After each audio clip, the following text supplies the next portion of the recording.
जी दोस्तों, cruise missile ने बड़ा अहम किरदार अदा करना है। जहाँ भी जंगें हो रही हैं, इसलिए यूक्रेन भी तकाजा कर रहा है अमेरिका से कि टोमाहॉक मिज़ाइल दिया जाए ताकि वो रशिया के अंदर टारगेट कर सके। क्रूज़ मिज़ाइल का फ़ायदा ये है कि एक तो ये टेरेन हगिंग मिज़ाइल है, इन द सेंस कि ये नीचे फ्लाइट करता है। Do you think operation Sindoor 2.0 is on the cards? मतलब ये होता हुआ नजर आ रहा है कि इंडिया पाकिस्तान पे दोबारा हमला करेगा? देखिए, मुझे नहीं लगता कि भारत और पाकिस्तान के बीच में वाइट हाउस में मीडिया से गुफ्तगू बोले, कुछ देर पहले भारतीय वज़ीर आज़म ने तफसीली गुफ्तगू की है। नरेंद्र मोदी से तिजारत समेत कई उमूर पर बातचीत हुई है। पाकिस्तान और भारत के दरमियान जंग नहीं होनी चाहिए। तो रेडार जो हैं इसको डिटेक्ट नहीं कर सकते, और जो एयर डिफेंस सिस्टम भी हैं, डिफेंस सिस्टम भी हैं, उनके लिए भी क्रूज़ मिज़ाइल को टारगेट करना बड़ा मुश्किल हो जाता है। कोई भी युद्ध होगा। और 2.0 की अगर हम आपका ज़िक्र करें, वो बेसिकली एक स्ट्रैटेजी है, एक स्ट्रैटेजिक कम्युनिकेशन है अपने। और अगर ये सोनिक या हाइपरसोनिक हों, जो कि आवाज़ की रफ्तार से 5, 6, 8 गुना ज़्यादा तेज़ चलें। हेलो दोस्तों, नमस्कार दोस्तों। भारत और पाकिस्तान के बीच अगली जंग जल्दी हो सकती है, क्योंकि पाकिस्तान जिस तरह से अपना रवैया रखे हुए है और पाकिस्तान हमेशा से टेररिज्म को प्रमोट करता है, उस पर भारत ने भी साफ कर दिया है कि पाकिस्तान को उसी की भाषा में जवाब दिया जाएगा। क्योंकि जिस तरह से भारत की तरफ से लगातार ब्रह्मोस मिसाइल की शक्ति को बढ़ाया जा रहा है, उसने भी पाकिस्तान की नींदों को उड़ा दिया है। क्योंकि पाकिस्तान जानता है कि ये सब पाकिस्तान के ऊपर ही इस्तेमाल हो गई, क्योंकि पाकिस्तान कभी भी सुधरने वाला देश नहीं है। तेज़ फ्लाइट करें तो उनको टारगेट करना और भी मुश्किल हो जाता है। भारत इस वक्त ब्रह्मोस को मज़ीद से मज़ीद बेहतर बनाने की कोशिश कर रहा है। अभी हाल ही में उन्होंने एक टेस्ट फ्लाइट की है और 800 किलोमीटर की रेंज तक उसको ले जाना चाहते हैं, और साथ साथ उसकी जो रफ्तार है उसको भी तेज़ करना चाहते हैं। ब्रह्मोस का काफ़ी इस्तेमाल भारत ने किया। अभी जो हाल ही में जंग हुई पाकिस्तान और भारत की मई के महीने में, हमारे पास भी हैं, लेकिन हमें इस पे ज़्यादा काम करने की ज़रूरत है। हतफ 4 जो है, या राद जो एयर टू एयर है क्रूज़ मिज़ाइल, इसके अलावा हमारे पास तैमूर है, बाबर है, वो सब सोनिक भी हैं, लेकिन हमारे पास जो है सुपर सोनिक भी हैं, लेकिन मज़ीद उस पर काम करने की ज़रूरत है। इस ज़िन में टोमाहॉक जो अमरीकी क्रूज़ मिज़ाइल है, उसकी बड़ी शोहरत है और उसकी रेंज तो बहुत ज़्यादा है। 2000 से 2500 किलोमीटर की रेंज है। और अभी हाल में जब अमेरिका ने ईरान की न्यूक्लियर फैसिलिटीज़ पे हमला किया था, तो वहाँ भी उन्होंने सबमरीन लॉन्च जो है क्रूज़ मिज़ाइल इस्तेमाल किए थे, ये टोमाहॉक ही। तो लेकिन हमारी जो कुछ लोगों का ख्याल है कि हमें अमेरिका से टोमाहॉक लेने चाहिए, लेकिन मेरा ख्याल है कि ठीक नहीं है। हमारा जो इस वक्त जो रिपोर्टेडली इस वक्त चीन के साथ हमारी गुफ्त शनीद हो रही है, और हमें CJ-10 या CJ-20 क्रूज़ मिज़ाइल चीन के अगर मिल जाएं, और अगर हम उनको यहाँ पे पाकिस्तान में जॉइंट वेंचर के तौर पे डेवलप करें, तो ये बड़ा ज़बरदस्त काम हो जाएगा। CJ-20 एक्चुअली उसकी तो जो रेंज है बहुत ज़्यादा है, 4000 किलोमीटर से भी ज़्यादा है, और वो मैक 5 मैक 6 तक जाता है। तो हमारे लिए वो तो बड़ा ज़बरदस्त काम करेगा, क्योंकि हमें मैक्सिमम 35,500 किलोमीटर की रेंज में क्रूज़ मिज़ाइल चाहिए, ताकि पूरा भारत को हम कवर कर सकें, और जो भारत का डिफेंस सिस्टम है उसको भी हम एक लिहाज से हमारे जो क्रूज़ मिज़ाइल जाएं तो वो उनको डिटेक्ट ना कर सकें। तो ये एक अहम चीज़ है जो कि हमने करनी है। और अगर चीन के साथ हमारे जो ये हैं, और फिर HQ-19 वगैरह मिज़ाइल्स वगैरह भी मिल जाते हैं, डिफेंस सिस्टम्स, तो एक बड़ा अच्छा इंटरऑपरेबिलिटी जो है एक इंटीग्रेटेड चीज़ हो जाएगी। और चूँकि इस वक्त चीन के साथ जो हमारी पार्टनरशिप है स्ट्रेटेजिक, वही है। अमेरिका के साथ आप इतना रिलायबल पार्टनर नहीं है। और ठीक है, इस वक्त ताल्लुकात तो चल रहे हैं, लेकिन यू नेवर नो अगला सदर आता है उसकी क्या इंक्लिनेशन होती हैं। एडवर्सरीज को देने के लिए कि आने वाले वक्त में पहलगाम जैसा ऐसा कोई अटैक दोबारा नहीं होना चाहिए।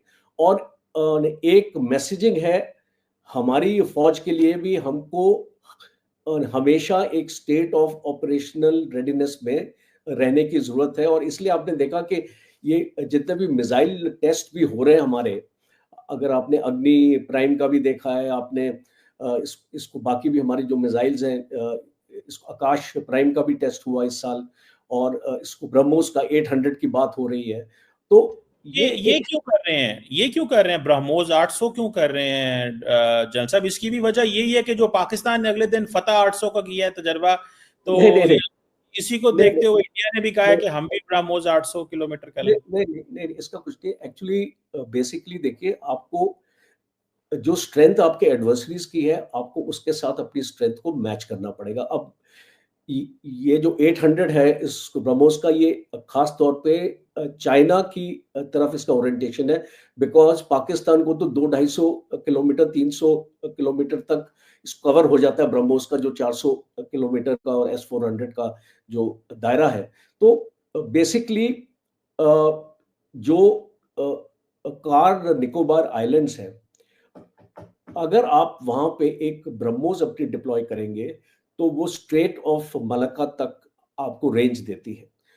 नॉर्थ ईस्ट में अगर ब्रह्मोस 800 आप अपने डिप्लॉयमेंट करेंगे तो वो आपका चाइना के कुनमिंग एरिया तक आपको एक स्ट्रेटेजिक रीच देती है। तो ये एक बेसिक मैसेज है, और खास तौर पे चाइना के लिए, कि अब हमारे पास एक ऐसा हथियार है जो भारत से चाइना को आराम से टारगेट कर सकते हैं। और क्योंकि ये एक क्रूज मिसाइल है तो इसको डिटेक्ट करना भी इसको मुश्किल है। तो इसको आप मत समझिए कि ये खाली पाकिस्तान की तरफ डायरेक्टेड है, बिकॉज देखिए चाइना के लिए तो आपको 800 किलोमीटर इज नॉट सफिशिएंट ना, वहां पे तो आपके पास इंटरकॉन्टिनेंटल भी है, वो तो हजारों किलोमीटर 3000 4000 5000 किलोमीटर वाला भी चाहिए। तो ये तो पाकिस्तान का मुकाबला करने के लिए टिट फॉर टैट वो समझा जा रहा है, क्योंकि 800 किलोमीटर तो चाइना की, इतनी बड़ी चाइना की ज्योग्राफी है, कैसे बीजिंग पे हमला करेंगे? 800 किलोमीटर वाला तो नहीं चाहिए ना, वहां के लिए तो आपने ICBM वगैरह रखे हुए हैं। नहीं, वो तो है ही। सी, आप जब एक अपनी इंटीग्रेटेड डिफेंस मिसाइल्स की ताकत अगर आप उसको बनाते हैं तो आपको डिफरेंट डिफरेंट रेंजेस के लिए मिसाइल्स आपको चाहिए होंगे, बिकॉज हर एक मिसाइल जरूरी नहीं है कि, अब आप देखिए जो हमारी अग्नि है, जो खास तौर पे जो हमने एक उसको ICBM अपना बनाया, वो बेसिकली एक न्यूक्लियर फंक्शन के लिए, वो एक नॉर्मल स्ट्रेटेजिक टारगेट्स के लिए नहीं है। वेरेज ब्रह्मोस जो आपकी क्रूज मिसाइल है, वो आपकी नॉर्मल टारगेट्स को भी स्ट्राइक करने के लिए बनाई गई है। और हमने ऑपरेशन सिंदूर में भी आप जानते हैं कि इसका इस्तेमाल हुआ था। तो अभी आने वाले इस वक्त में देखिए, हर एक देश एक स्ट्रेटेजिक सिग्नल देता है।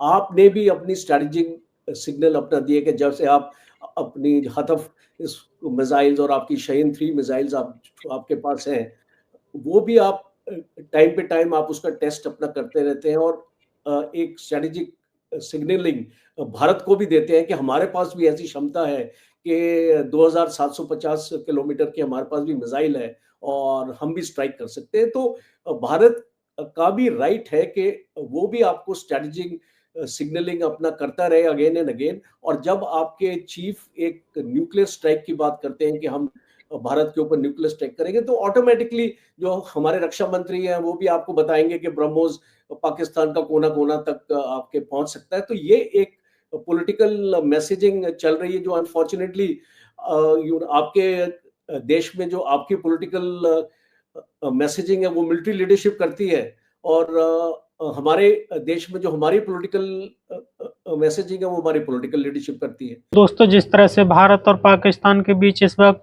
मामला चल रहे हैं, उसको लेकर तो भारत और पाकिस्तान के बीच जंग जल्दी हो सकती है, क्योंकि पाकिस्तान में एक तरफ जहां आसिम मुनीर की एक्सटेंशन अटकी हुई है, तो दूसरी तरफ आसिम मुनीर भारत को एटमी धमकी भी दे रहा है, जिस पर भारत ने भी पाकिस्तान को साफ साफ बता दिया है कि पाकिस्तान किसी भी तरीका से हिमाकत करने की कोशिश करता है तो भारत पाकिस्तान को ऑपरेशन सिंदूर से भी बड़ा जवाब देगा, क्योंकि पाकिस्तान हमेशा से अपनी ओछी हरकतों से बाज नहीं आता। पाकिस्तान हमेशा से भारत को उकसाने की कोशिश करता है। यही कारण है कि पाकिस्तान जिस तरह से भारत में टेररिज्म को प्रमोट करता है, उससे भारत काफी ज्यादा नाराज है और भारत ने बार बार पाकिस्तान को चेताया भी है। उसके बावजूद भी पाकिस्तान सुधरने का नाम ही नहीं लेता, क्योंकि पाकिस्तान की एक आदत सी बन गई है कि पाकिस्तान हमेशा से टेररिज्म को प्रमोट करके अपने लोगों को ध्यान भटकाना चाहता है। जिस तरह से पाकिस्तान के